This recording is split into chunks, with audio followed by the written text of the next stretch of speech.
हाँ, नमस्कार साथियों। आज की इस महत्वपूर्ण चर्चा को शुरू करते हैं।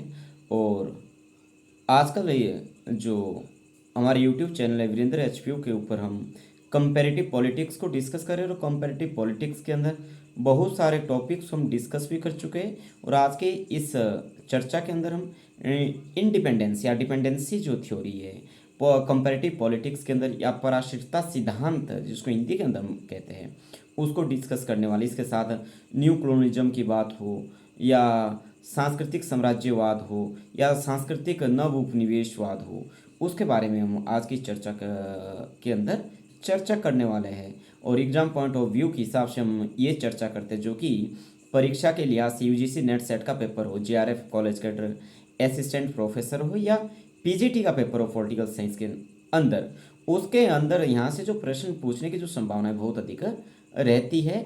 और सारी की सारी हमारी जो चर्चा का जो सार रहता है, क्रश जो रहता है, वो एग्जाम पॉइंट ऑफ व्यू के हिसाब से ऐसे प्रश्न जो एग्जाम पॉइंट के हिसाब से महत्वपूर्ण है, उन सभी बातों को डिस्कस करना या उन सभी बातों का वर्णन करना हमारा उद्देश्य रहता है। यदि पराश्रितता सिद्धांत या डिपेंडेंसी थ्योरी की हम बात करते, तो पराश्रितता सिद्धांत के जो वास्तव के अंदर जो मूल प्रतिपादक इसके रहे, उनका नाम है रॉल प्रोविस प्रोविस है। और इनका ये मानना है कि जो लैटिन अमेरिका जैसे, जो लैटिन अमेरिका जो थर्ड वर्ल्ड के जो देश है, उनके अंदर जो थर्ड वर्ल्ड कंट्रीज है, थर्ड वर्ल्ड कंट्रीज हम उन कंट्रीज को कहते हैं जो सेकेंड वर्ल्ड वॉर के बाद आज़ाद हुई, जिसके अंदर एशिया, अफ्रीका और लैटिन अमेरिका के बहुत सारे देश आज़ाद हुए। रॉल प्रोविश का ये मानना है, यदि जो तीसरी दुनिया है, जिनको हम थर्ड वर्ल्ड कहते हैं, या डेवलपिंग नेशंस भी हम कह देते हैं, विकासशील देश भी हम उनके कह देते हैं, यदि ये देश विकसित देश नहीं बन पा रहे, तो उसके पीछे बहुत बड़ा कारण है कि इन देशों के अंदर पूंजीवाद का जो विकास है उस तरह से नहीं हो पा रहा जिस हिसाब से होना चाहिए। मतलब रॉल प्रोविश है सीधे सीधे तौर से जो आज के समय के अंदर डेवलपिंग कंट्रीज है, वो डेवलप कंट्रीज नहीं बन पा रही, उसके पीछे जो जिम्मेवार है उन देशों के अंदर पूंजीवाद का सही रूप से विकास ना होना मानते हैं। उनका ये मानना है, प्रोविस ने ये कहा कि इन देशों के अंदर क्या है, जो स्वायत्त जो पूंजीवाद के जो विकास पर क्या उन्होंने बल दिया है। और जो मार्क्सवादी जो सिद्धांत है, मार्क्सवादी जो सिद्धांत है, पराश्रितता का जो सिद्धांतकारों ने क्या है, ये माना कि इन देशों का जो ये देश विकसित नहीं बन पा रहे, इसका मूल कारण ये नहीं कि इन देशों के अंदर पूंजीवादी जो व्यवस्था है वह हावी नहीं हो पा रही, या जो पूंजीवादी व्यवस्था है वह सही मायने के अंदर फल फूल नहीं पा रही है, बल्कि इन देशों के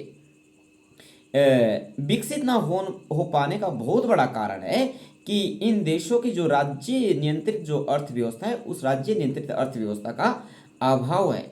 और इनका मार्क्सवादियों का ये मानना है कि जब तक ये जो पूंजीवादी जो अर्थव्यवस्था है, पूंजीवादी अर्थव्यवस्था को विध्वंस नहीं किया जाएगा, इसका खात्मा नहीं किया जाएगा, इसको पूरी तरह से नष्ट नहीं किया जाएगा, तब तक जो ये दुनिया है या जो थर्ड वर्ल्ड के जो कंट्रीज है, ये देश विकसित नहीं हो पाते। हालांकि ये देखने का अलग अलग नजरिया रहा है।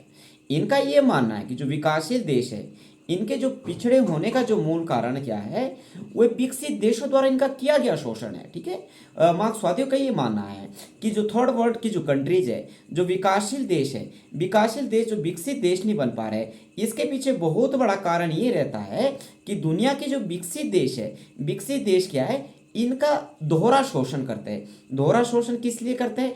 क्योंकि जो विकासशील देश है, दुनिया की थर्ड वर्ल्ड कंट्रीज है, थर्ड वर्ल्ड कंट्रीज के पास प्राकृतिक संसाधनों की भरमार है, परंतु प्राकृतिक संसाधनों का सही रूप से यूटिलाइजेशन करने के लिए जिन संसाधनों की या जिस मशीनरी की जरूरत पड़ती है, वे विकासशील देशों के पास नहीं है। वे जो मशीनरी है दुनिया के विकसित देशों के पास है, या दुनिया के पूंजीवादी देशों के पास है। इसलिए होता क्या है, जो दुनिया की जो पूंजीवादी देश है, दुनिया के जो विकसित देश है, ये इन थर्ड वर्ल्ड कंट्रीज से या दुनिया के विकासशील देशों से कच्चा सामान खरीदते हैं, रॉ मटेरियल्स खरीदते हैं, और जो रॉ मटेरियल्स है वो बहुत ही मतलब आपकी चीप प्राइस या बहुत ही सस्ते दामों पे उनको खरीदा जाता है। और वही जो सामान है जो इन विकासशील देशों से रॉ मटेरियल के रूप में या कच्चे सामान के रूप में इन देशों से खरीदा जाता है, वही जो सामान है इन विकसित देशों के द्वारा या खास करके पूंजीवादी देशों के द्वारा वे क्या है, तैयार सामान महंगे दाम पे इन्हीं विकासशील देशों के लिए बेचा जाता है।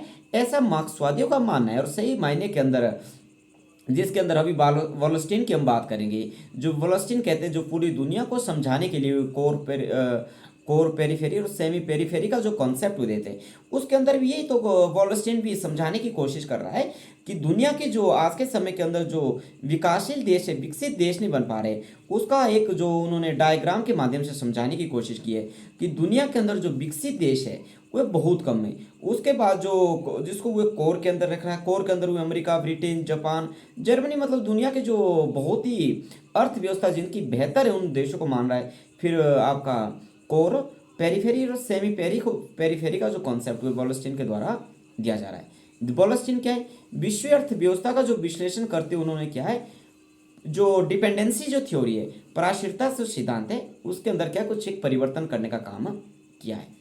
उनका ये मानना है कि जो विकसित देश है वे भी पूंजी विकसित, जो विकासशील देश भी विकसित पूंजीवादी देशों की श्रेणी में पहुंच सकते हैं।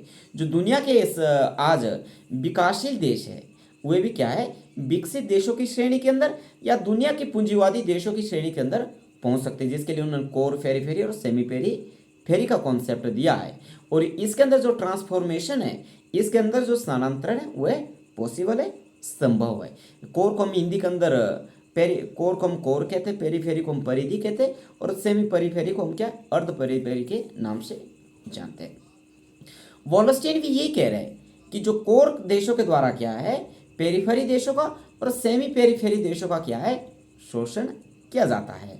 और एकाधिकार पूंजीवाद का जो विचार है कि कैपिटल के ऊपर जो मोनोपोली है, इसका जो विचार है वॉरेन एम स्विजी के द्वारा दिया गया कि आज के समय के अंदर जो अंतर्राष्ट्रीय इकोनॉमिक जो इंस्टीट्यूशंस है, जो दुनिया के देशों को लोन देने का काम करते हैं, इसके ऊपर आज के समय के अंदर दुनिया के विकासशील देशों का या दुनिया के खास करके पूंजीवादी देशों का नियंत्रण है। एकाधिकार पूंजीवाद का जो बात है वो है वॉरेन एम स्विजी के द्वारा की गई थी। यदि दुनिया के अल्प विकास की पूंजीवादी विकास की मान्यता को क्या है, फ्रैंक एम रोडनी द्वारा क्या है, इसका विकास किया गया। और नव साम्राज्यवाद अभी हम समझेंगे। नव साम्राज्यवाद का जो विचार है वह मोरिनी के द्वारा दिया गया। नव साम्राज्यवाद थोड़ी देर में समझते हैं, ठीक है। और एंद्रेदे ने क्या है, विकास के खंभे, पोल्स ऑफ डेवलपमेंट का विचार दिया। ये सारे के सारे जो पॉइंट है एग्जाम ऑफ पॉइंट के हिसाब से बहुत महत्वपूर्ण है। और आंतरिक जो उपनिवेशवाद का जो विचार है वो केस नोवा के द्वारा दिया गया। और पराश्रितता जो पूंजीवाद का जो विचार है वह कार्डोसो द्वारा दिया गया था। और संरचनात्मक साम्राज्यवाद का जो विचार है वह गाल्टुंग के द्वारा दिया गया था। और पराश्रितता सिद्धांतकारों ने क्या है, इनकी जो मूल मान्यता है, इनकी जो बेसिक टेंडेंसी है, वह लेनिन के विचारों से इन्होंने क्या है प्राप्त की है। उनका ये मानना है कि विश्व व्यापार के अंदर जो विनिमय मतलब व्यापार की जो असमानता क्या है, व्याप्त है। और कच्चे पदार्थों के उत्पादन के अंदर जो विकासशील देश कच्चे पदार्थों का उत्पादन करते हैं, किंतु विश्व व्यापार के अंदर के जो सबसे ज़्यादा जो लाभ है वह विकसित देशों को प्राप्त होता है। और इनका ये भी मानना है कि विकासशील जो देश है वह अल्प विकास के शिकार है। इनके अल्प विकास का जो मूल कारण क्या है, वह साम्राज्यवादी शोषण रहा है, क्योंकि जो दुनिया के जो थर्ड वर्ल्ड कंट्रीज है वे लंबे समय तक क्या है, वो एक साम्राज्यवाद का शिकार रहे हैं या उनका शोषण लंबे समय तक होता रहा है। और इनके जो प्राकृतिक जो संसाधनों का जो भरपूर रूप से जो प्रयोग है वह इन साम्राज्यवादी शक्तियों के द्वारा किया गया है। और ये जो सिद्धांतकार है, जो तीसरी दुनिया के जो देश है जो अविकसित या अंडर डेवलप्ड नहीं बल्कि अल्प विकसित अंडर डेवलप्ड है, ठीक है, ऐसा इनका मानना है। और पराश्रितता सिद्धांतकार के जो मान्यताकारों के अंदर आंद्रे गुंडर फ्रेंग और समीर अमीर का भी महत्वपूर्ण योगदान या हाथ रहा है। और नव पराश्रितता का जो सिद्धांत का जो विकास है वह डेन संटोस ने के द्वारा किया गया है। और इसके अंदर जो बहुराष्ट्रीय कंपनियों के द्वारा क्या है या विकासशील देशों का या सभी देशों का शोषण किया जाता है, जिसको नव कारपोरेटवाद भी कहा जाता है। जैसे दुनिया की जो मल्टीनेशंस कंपनीज है या बहुराष्ट्रीय कंपनी है, बहुराष्ट्रीय कंपनी में उस कंपनी को कहते हैं जिस कंपनी का जो व्यापार है दो या दो से अधिक देशों के अंदर होता है। और ख़ास करके दुनिया के अंदर बहुत सारी ऐसी मल्टीनेशंस कंपनी है जो multinational company Asia, Africa, Latin America के अंदर काम कर रही है, और इन मल्टीनेशनल्स कंपनीज का जो वार्षिक जो बजट है कईयों देशों के टोटल बजट से भी अधिक है। होता क्या है, ये जो मल्टीनेशनल्स कंपनीज है ये धीरे धीरे उन देशों की सॉवरेनिटी के लिए भी क्या है, एक बहुत बड़ा जो खतरा है वह बन गई है। कारण, जो मल्टीनेशनल कंपनीज है यदि किसी देश के अंदर स्थापित ही हो जाती है तो उस देश के जो घरेलू इंडस्ट्रीज है, छोटे छोटे जो उद्योग है जिसको हम लघु उद्योग कहते हैं, उन उद्योगों को ये नष्ट करने का काम करती है।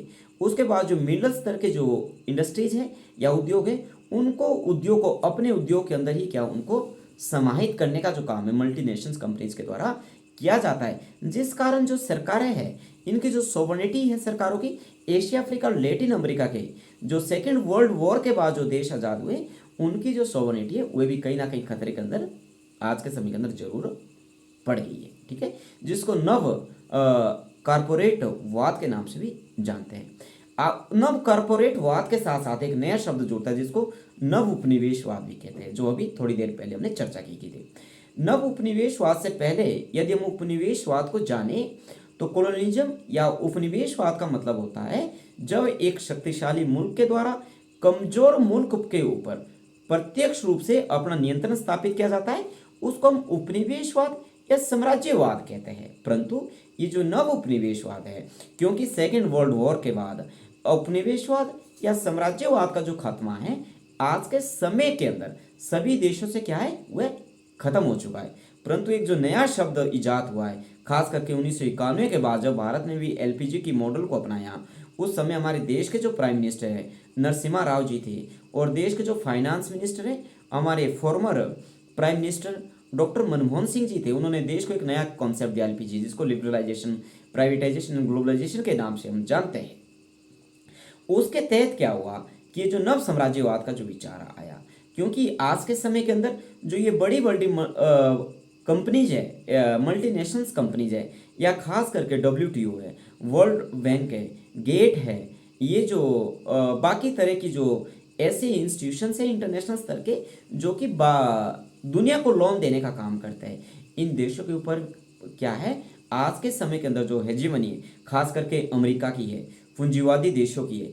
इसलिए यदि दुनिया का कोई या थर्ड वर्ल्ड कंट्रीज का कोई देश उन इंस्टीट्यूशंस के पास लोन के लिए अप्लाई करता है या लोन के लिए जाता है, तो जो ये जो मल्टीनेशनल्स जो कंपनीज है जो कहीं ना कहीं विकसित देशों के दबाव के अंदर आ रही है या पूंजीवादी देशों के दबाव के अंदर काम करती है फाइनेंस इंस्टीट्यूशंस, वह जब कोई देश लोन के लिए अप्लाई करता है तो उस देश के सामने ये तरह तरह की जो शर्तें हैं वह लगा लेता है। उनका ये मानना रहता है कि आपके अपने देश के अंदर ऐसी पॉलिसी जो वेलफेयर की पॉलिसीज है, आप वेलफेयर पॉलिसीज को ना करके आप दूसरे तरह की पॉलिसीज करें, और वेलफेयर जो पॉलिसीज है स्वास्थ्य, शिक्षा, रोजगार है या किसानों की खेतों तक पानी पहुंचाने का जो काम है वह सरकार नहीं करेंगी बल्कि प्राइवेट एजेंसीज करेगी। यदि प्राइवेट एजेंसीज करेंगी तो ये लोगों से क्या है पैसे के रूप में या टैक्स के रूप में एकत्रित करेंगी, जिसका कारण क्या हुआ कि ये जो एशिया, अफ्रीका, लैटिन अमेरिका के ऐसे देश जो सेकेंड वर्ल्ड वॉर के बाद आज़ाद हुए, वे अपनी प्रभुसत्ता को दांव पे लगाने के लिए क्या है ये इनकी मजबूरी है। जिस कारण क्या है इसी बात को क्या है नव उपनिवेशवाद कहा जाता है। मतलब एक जो शक्तिशाली मुल्क जो आज के समय के अंदर अमेरिका कर रहा है उसका प्रत्यक्ष रूप से तो नियंत्रण नहीं है, परंतु अप्रत्यक्ष रूप से कैसे नियंत्रण कर रहा है। मतलब जब एक दुनिया का जो गरीब मुल्क या थर्ड वर्ल्ड कंट्रीज वह वर्ल्ड बैंक के पास लोन के लिए अप्लाई करता है, वह आवेदन करता है, तो वर्ल्ड बैंक के माध्यम से क्या है जो अमेरिका है उस देश के ऊपर क्या है अपने व्यापार की शर्तें थोपने का काम करता है, जिसको हम नव उपनिवेशवाद कहते हैं। और नव उपनिवेशवाद जो शब्द का जो प्रयोग है एन क्रूमा के द्वारा किया गया, और एन क्रूमा की एक महत्वपूर्ण रचना है जो 1965 के अंदर पब्लिश होती है जिसका नाम था न्यू क्लोनिज्म। इसी बुक के माध्यम से पूरी दुनिया के अंदर नव साम्राज्यवाद या नव उपनिवेशवाद का जो विचार है काफ़ी लोकप्रिय या पॉपुलराइज होना काम किया। और नव उपनिवेशवाद की जो संकल्पना है वो द्वितीय विश्व युद्ध के बाद है। जैसे हमने कहा कि सेकेंड वर्ल्ड वॉर इसी शर्त पे लड़ा गया था कि सेकेंड वर्ल्ड वॉर के बाद पूरी दुनिया के अंदर साम्राज्यवाद का खात्मा हो जाएगा, तानाशाही का खात्मा हो जाएगा, हिटलरशाही का खात्मा हो जाएगा, या नाजी का जो खात्मा हो जाएगा, इसके आधार पर भी लड़ा गया था। और नव साम्राज्यवाद का जो मतलब रहता है, विकसित देशों द्वारा क्या है, आर्थिक रूप से क्या है, विकासशील देशों के ऊपर क्या है, अपना जो तकनीकी रूप से या आर्थिक रूप से जो अपना इनका जो प्रभुत्व क्या है, स्थापित करना रहता है। और यदि परंपरागत उपनिवेशवाद की हम बात करें, तो परंपरागत उपनिवेशवाद के अंदर क्या है, राजनीतिक एवं प्रशासनिक रूप से किसी देश पर क्या है, प्रभुत्व से लिया गया, मतलब प्रत्यक्ष रूप से स्थापित करना। और इसके साथ साथ एक नया शब्द जुड़ता है जिसको न्यू इंस्टीट्यूशनल अप्रोच के नाम से हम जानते हैं, या हिंदी के अंदर नव संस्थावाद उपागम के नाम से जानते हैं। और ये जो बिहेवियरलिज्म वाले जो आंदोलन था, या व्यवहारवादियों के द्वारा क्या है, परंपरागत जो अध्ययन को क्या है, इसको अस्वीकार किया गया था। जैसे हमने बिहेवियरलिज्म और पोस्ट बिहेवियरलिज्म की जो चर्चा है इसी यूट्यूब चैनल के ऊपर हमने कर ली है। और जबकि इनका ये मानना रहा है कि वस्तुनिष्ठ इन्होंने क्या, जो अध्ययन पर क्या इन्होंने बल दिया, और नव संस्थावादियों ने क्या है, व्यवहारवादियों के वैज्ञानिक जो अध्ययन है और परंपरागत दृष्टिकोण के जो बीच है, इसके बीच सामंजस्य स्थापित करने का जो काम है, वह नव संस्थावादियों के द्वारा या न्यू इंस्टीट्यूशनलिज्म के द्वारा किया गया। और परंपरागत उपागम के अंदर क्या है, संस्थाओं के अध्ययन पर क्या है, बल दिया गया था, या संविधान के अध्ययन पर बल दिया गया था। जबकि नव संस्थावादियों ने क्या है, संस्थाओं के जो अध्ययन है इसको वैज्ञानिक रूप से करने का काम किया, वैज्ञानिक रूप से अध्ययन करने का काम क्या है, नव संस्थावादियों के द्वारा किया गया। और इसे सामाजिक संदर्भ के अंदर देखने का भी क्या इनके द्वारा प्रयास किया गया। और वर्ष 1984 के अंदर या 1984 के अंदर जेम्स जी मार्च और जॉन ऑल्सन ने the new institutional organisational basis of politics नामक एक आर्टिकल या एक पेपर प्रकाशित किया, पब्लिश किया। इनका ये मानना था कि संस्थाओं को क्या है, बेहतर रूप से समझने के लिए क्या है, व्यक्ति के व्यवहार का जो अध्ययन है वह बहुत महत्वपूर्ण है। और तुलनात्मक राजनीति के अंदर क्या है, परंपरागत उपागम के पश्चात क्या है, संस्थाओं की जो पूर्णता है इसकी क्या उपेक्षा की गई थी, तथा जो राजनीतिक व्यवस्था के प्रकार्य एवं परिवेश पर क्या इन्होंने मुख्य बल देने का काम किया गया था। परंतु नव जो संस्थावादियों के द्वारा क्या है, संस्थाओं के महत्व को क्या है, पुनः इसको स्वीकार करने का काम किया गया था। इसके तीन प्रकार के, इसके क्या थे, तीन प्रकार थे। जैसे तार्किक चयन का सिद्धांत, ठीक है, रैशनल चॉइस थियरी, ये भी महत्वपूर्ण है। सारे के सारे जो हम चर्चा कर रहे हैं एग्जाम और पॉइंट के हिसाब से बहुत महत्वपूर्ण है। इसके जो तार्किक चयन के सिद्धांत या रैशनल चॉइस थ्योरी के जो मूल रूप से प्रतिपादक रहे हैं मैकूर ओल्सन रहे हैं, ठीक है। और इनका ये मानना रहा है कि जो व्यक्ति है मूल रूप से क्या है, अपने आप में विवेकशील है, और प्रत्येक व्यक्ति क्या है, अपने लाभ को बढ़ाना चाहता है, और जिसके लिए इसलिए क्या है, संस्थाओं का जो अध्ययन है वह व्यक्ति की इसी तार्किक चयन के अनुसार हमें करना चाहिए। उनका ये भी मानना रहा है कि जो संस्थाओं का जो प्रभाव है वह व्यक्ति के चयन पर भी पड़ता है, और जो तार्किक चयन हो नव संस्थावादी बाजारवादी अर्थशास्त्रियों से क्या ये प्रभावित है। और अर्थशास्त्र का जो प्रयोग है, अर्थशास्त्र का प्रयोग करके इन्होंने व्यक्ति एवं संस्थाओं के मध्य क्या है, नए संबंधों की क्या है, तलाश की है। और सांस्कृतिक एवं नव संस्थावाद की बात हो या कल्चरल न्यू इंस्टीट्यूशनलिज्म की बात हो, इनका ये मानना रहा है कि संस्थाओं की समझ के लिए क्या है, समाज संस्कृतियों एवं मूल्यों की जो समझ है वह क्या बहुत आवश्यक या जरूरी है। इसलिए इनका ये मानना रहा है कि व्यक्तियों का जो व्यवहार है इन मूल्यों व संस्कृति से प्रभावित होता है। संरचनात्मक नव संस्थावाद की हम बात करें, जो थर्ड है स्ट्रक्चरल न्यू इंस्टीट्यूशनलिज्म। तुलनात्मक राजनीति के अंदर गैर मार्क्सवादियों के द्वारा भी क्या है, राज्य जैसी संस्थाओं को क्या है, इसके अंदर इस पे महत्व दिया गया है। इसमें क्या है, थोंडा स्कोफोल ने क्या है, राज्य की संरचना की व्याख्या करते हुए उन्होंने ये कहा कि क्रांति उन देशों में हो सकती है जहां राज्य की जो शक्ति है क्या कमजोर हो, जिसके उन्होंने एग्जाम्पल दिया। यदि 1991 के अंदर सोवियत संघ का डिसइंटीग्रेशन ऑफ यूएसएसआर हुआ, या सोवियत संघ का विघटन हुआ, उसका मूल कारण ये रहा कि सोवियत संघ का जो सोवियत संघ की सरकार का जो नियंत्रण है बहुत कमजोर रहा।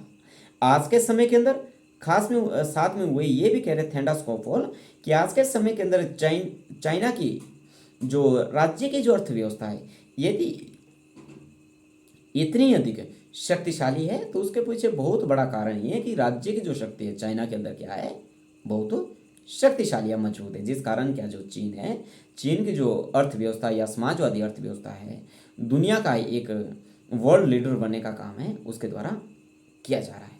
तो आज की इस चर्चा के अंदर इतना ही। ऐसी उम्मीद करते हैं ये जो सारी की सारी जो चर्चा है एग्जाम पॉइंट ऑफ व्यू के हिसाब से आप सभी के लिए महत्वपूर्ण रहने वाले। Thank you so much.